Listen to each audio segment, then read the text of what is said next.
Welcome to Jeanne Mayo's monthly leadership coaching resource, Youth Leaders Coach. Join us as Jeanne continues her 100x journey. She's with us today, giving more insight from her 5 inspiring decades in full-time leadership ministry. Thanks for being part of our long-distance family. Welcome to this month's legacy. I don't know when you're watching or listening to this, but if you're seeing it visually, it is clear it's Christmas time in the Mayo house. So welcome to a part of my fireplace and some of my other stuff. I'm a Christmas nut. And so, hey, if it's July and you're watching this, though it comes out in December, hope you had a great Christmas last year. And if not, hope the coming one is better. You're going to love the whole legacy resource. I did the math on it, and I call it 8,760 hours from now. Talking about the number of hours in a year in your ministry, whether it's children's ministry, adult ministry, youth ministry, wherever it might be. And of course, I stole the idea, and you'll so laugh. When the musical Rent came out, the Mayo family, this is many years ago, were going to New York for family vacation. So both the boys, they were young then, got to choose the musical they wanted to see. Sam wasn't interested, so he said, I'll do something fun with the other son while you're taking the one, and then we'll switch off. Josh, the oldest son, chose Phantom of the Opera. Justin chose, and it had just come out, this is years ago, chose Rent. Well, we didn't know what Rent was about. You probably don't want to race out and go watch Rent anytime soon, you know. And so we're sitting there, and Justin and I looked at each other, oops. And he said, Mom, I'm not going to see anything at this musical I don't already know about. I can filter this out. So there we were with our $60 tickets watching Rent, and they had this amazing song on there, which was, I tried to sing it to you, but I won't. 525,600 minutes. I think the song is called Seasons of Love. And so that's where I stole my title for the month. And the legacy resource that I used with the ministry is just a fun one to be able to say, hey, we're going into a new season. It doesn't have to be the beginning of the year. Just a new season with some new initiatives and some new things that we're focusing on. And it's a great way to give things a fresh start, to say, hey, we can be even better 1 year from now, whatever time of the year it is. But then for my leadership resource, I thought, what would be fun to talk about you and how you can be a better leader a year from now. And I want to visit a topic that I find really intriguing because I myself have bought into some of these before. I'm going to call it Surprising Lies, Separating You from Success. Surprising Lies, Separating You from Success. Now, gosh, I could say a bunch of them. I kind of did some Google research. I'll give you a few of the ones I'm not going to talk about because there are so many. I can't trust anyone with the real me. Any reasonable person could see that my way is the best. All of my staff or volunteers, employees, really love us and appreciate the experience they had while working here. It's not necessary to give feedback on a job well done. Doing the work well is the person's job they're paid for. On and on the list goes. But why don't you let me unpack some of the lies and the blockades to leadership that I myself have fallen into. Maybe almost unconsciously. Lie number 1, everything matters equally. Everything matters equally. You know, you make a long to-do list And we all feel better when we can check 2 or 3 of them off, even if they weren't really things that were very important. The truth is, everything doesn't matter equally. The truth is that you'll never be really significant or a success in any arena of life, family, friends, your walk with Christ, your ministry, any leadership area, unless you learn to figure out where your priorities are and you move them to the top of the list. Henry David Thoreau said, "It's not enough to be busy, so are the ants. The question is, what are you busy doing?" So true. And so here's the deal that I find. Not always do the most important things scream the loudest. They're usually the more complex things, the things that I can't mark off my list very fast. The things that I say to myself, someday, tomorrow, I'll get to that. Oh, gosh. And again, things that take a little bit more Herculean effort.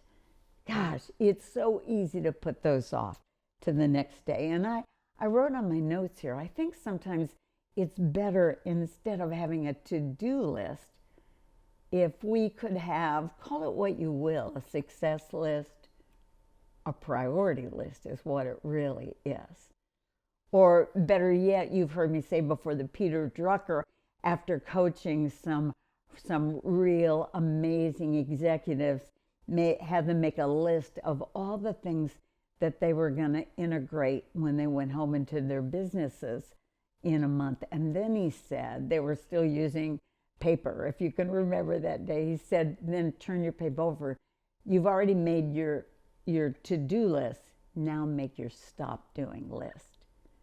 And a lot of success comes in being able to zero in on what real priorities are. I wrote on the notes here, success in life, success in leadership and relationships is found in doing over and over again, first, what really matters most. Do it first. Mary Kay of Mary Kay Cosmetics said that if she could get a woman to take her to-do list and to prioritize the 5 most important things on that list in order of priority, and every day go about those things first, she'd make her a financial millionaire. And she made a bunch of people a millionaire. Never wanted a pink Cadillac, though. Cadillac, not catalog. And so, it's even that Pareto principle we hear all the time, that 20% of what you do gives you 80% of your important results in any arena of your life. So, lie number 1, everything's important. Maybe important, but not significant if you want your life to count. Lie number 2 that I have really bought into as a leader is that, catch this one, multitasking is productive. Now, I laughingly talk about myself being a multitasker. Still do, even knowing that the data says there's no such thing as multitasking. It's more being a kind of ADD or something. And Clifford Nass says it this way: high multitaskers are just people who allow their attention to be broken for the irrelevant. Multitaskers are often just lousy at their attempts to do lots of things. And truth is, if you're trying to do 15 things at once, it's tough to do any of them with excellence. Now, life in itself makes us multitask as a family person, as a friend, as a follower of Christ, as a leader, volunteer, whatever your career field is. We all understand that. But what we're saying is, wait a minute, it's been proven that when you're juggling a ball, it looks like, again, you're juggling all of them at exactly the same time. No, they're milliseconds apart, because you can only handle one ball at a time. And so workers in American market, and this is so wild to me, when they surveyed, found that they were interrupted in the American work market an average of once every 11 minutes. Once every 11 minutes. That means that, and then again, when the research went on to say, okay, how much of the day is spent trying to recover from those distractions and get back to where you were? Almost 1/3 of the day. Isn't that crazy? You could add 1/3 of your efficiency time to your day if you didn't try to multitask, if you just, and again, I understand the importance of phone and family and all the other, but gosh, we let a lot of distractions take us on goose chases that quite honestly, if we wanted to get rid of them, we could. If you haven't read The Power of Full Engagement, it's one of my favorite books, leadership-wise, by Jim Lear and Tony Schwartz. And he talks again about the power of focus, and I won't take time to break it all down for you. But gosh, so important to know focus. And he says the average brain does best focusing for 45 minutes and then giving itself a 15-minute recoup brain, then coming at it again. And I love this quote. Again, I referred to it earlier. Juggling is not multitasking. It is an illusion and is simply catching one ball at a time. We do not multitask. We, catch this term, we task switch. In other words, we can't do a bunch of tasks at the same time. We just keep switching which task we're doing. So again, researchers estimate that if you try multitasking, and that's nearly all of us, you lose about 28% of your day's productivity. That's staggering to me. Because little miss allowed the interruptions right here, totally me, because, I have team members, and gosh, I used to hang a sign on my office door that said, if you have nothing to do, please don't do it in here. It was a great sign, but most people think they have something to do. Line number 3, and this one is a big deal. Most of us need more self-discipline. Don't we all think that? I just need a little bit more discipline, whether it's in what I eat or my exercise or my productivity or the consistency of my time alone with the Lord or my follow through on, you name it, any area. But the truth is, when researchers find that, it's not so much that we need more self-discipline, because in our emotional bank every day, we have about the same amount. We just need to learn to direct that energy that we label as self-discipline and manage and steward it a little bit better. See, success, and this is a great quote from Forbes, success is not a marathon of disciplined action. Instead, success is a sprint fueled by discipline just long enough for a habit to cook in and take over. Isn't that good? Not just a sprint, but fueled by a habit that you do long enough that it finally kicks in and takes over. And gosh, for me anyway, I find it is really tough to create more than one habit at a time. And truth be told, more often than I can tell you, even on dumb things that would much behoove me if I created the habit, no, I don't stick with it long enough. Now, the number of days or hours it takes to create a habit, all the research says it differently, but here's the repeating theme.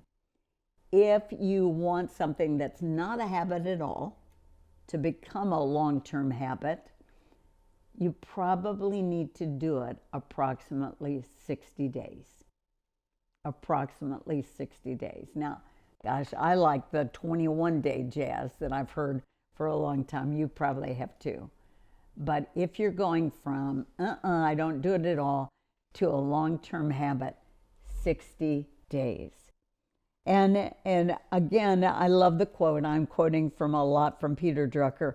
Success is about doing the right thing, but not about doing everything right. Do you hear that? Gosh, in ministry, I continue to make a bunch of faux pas. If you had only been with us today, I have misplaced my laptop. Hysterical. Now funny because we found my laptop. I will not tell you where we found it. Two of us on the team, myself included, looked straight at it. And finally, my amazing assistant, Kim, gave me the excuse. She was the third person. She'd glanced in the car, I think, before, I don't know. But she said, oh, it blended in with the seat color. It probably didn't. She's trying to make me feel good. But what I'm saying is, over and over again, things that should take this long take that long, simply because we're trying to multitask and do a bunch of things. And gosh, not too smart. Lie number 4 that I think leaders often believe, and it kind of goes with lie number 3. Willpower is always on will call. In other words, you have an unlimited amount of willpower. Self-discipline, call it anything you want to. Going back to the other statement. Willpower is always on will call.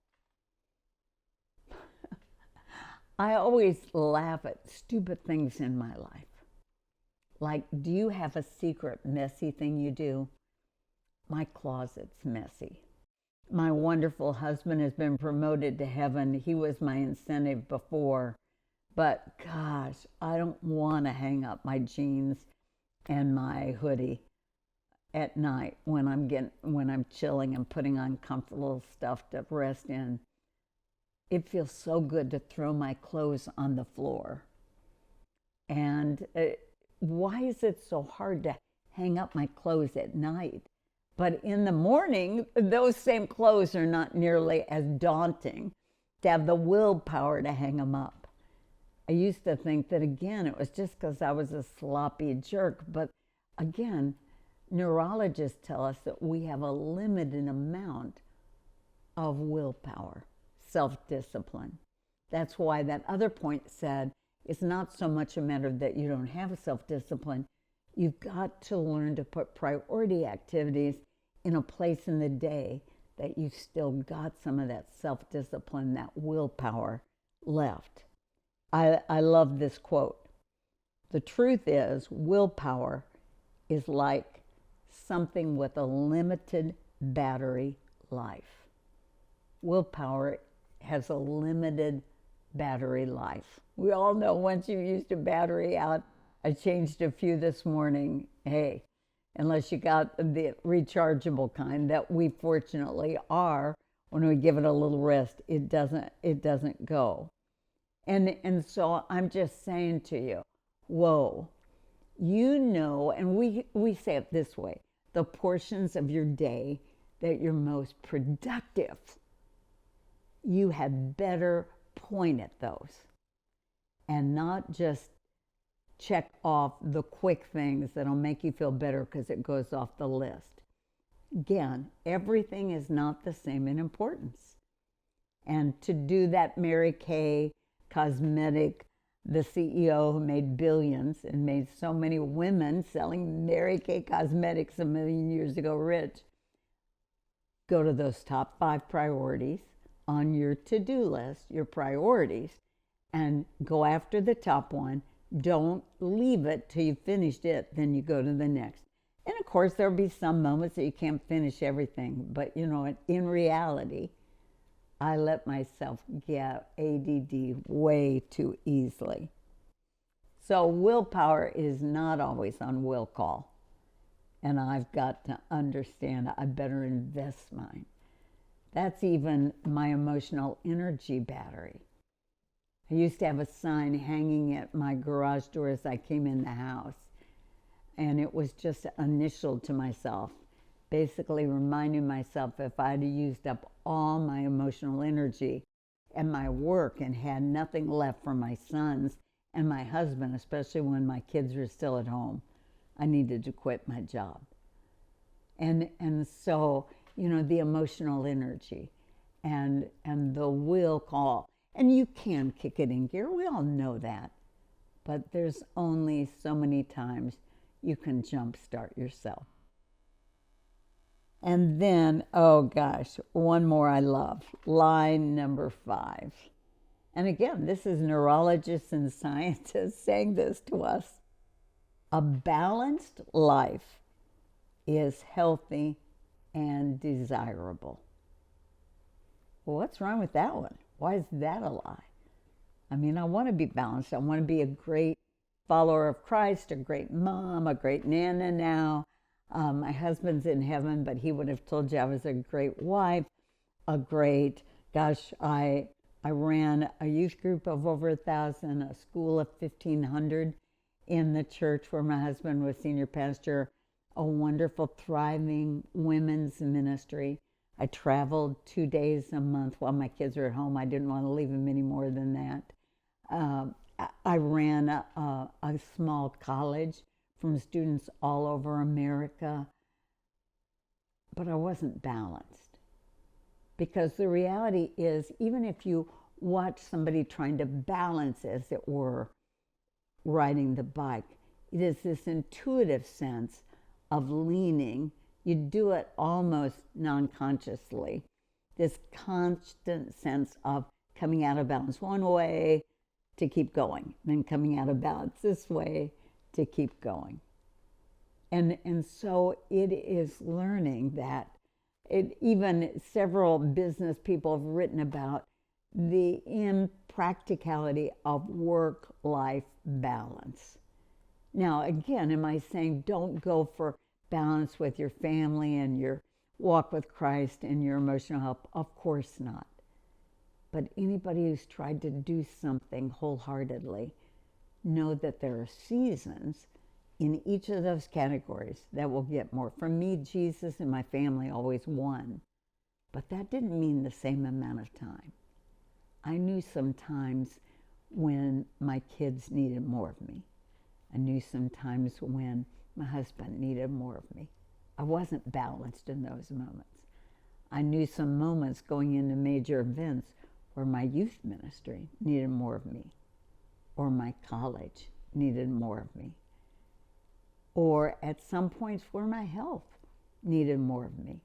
And most important, I have some rituals in my life to remind myself that Jesus can't get the leftovers.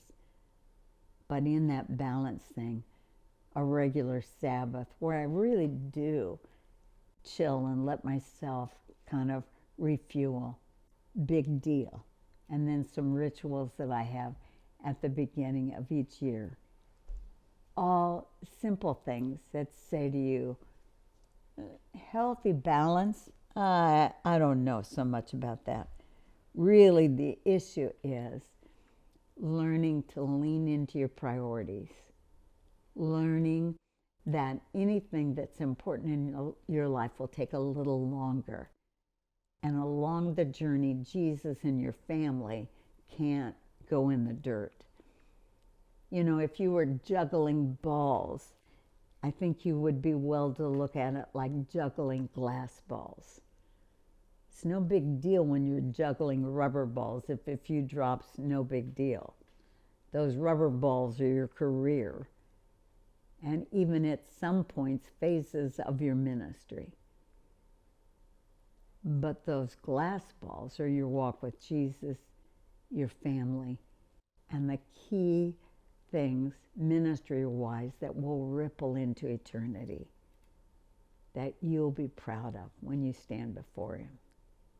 So hey, those are just a few of the lies that the enemy tries to tell all of us.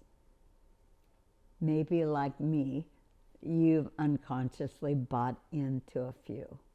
1 year from now, the theme of our legacy resource, your life as a leader, can be much more productive. Why don't you consider taking just 2 or 3 small steps to make changes to make yourself 1 year from now, like we're suggesting in the legacy resources to whoever your congregation is, a much more fulfilled and rewarded person. Jesus, whether they're watching this in December or June, hope their heart feels full of joy and peace. In Jesus' name, amen. Thanks again for being part of Jeanne's Youth Leaders Coach. Make sure to join us for her 100X Leadership Podcast. Don't forget Jen Elliott's immortal challenge to us all. He is no fool who gives what he cannot keep to gain what he cannot lose. We look forward to being with you again next month for Jeanne Mayo's Youth Leaders Coach.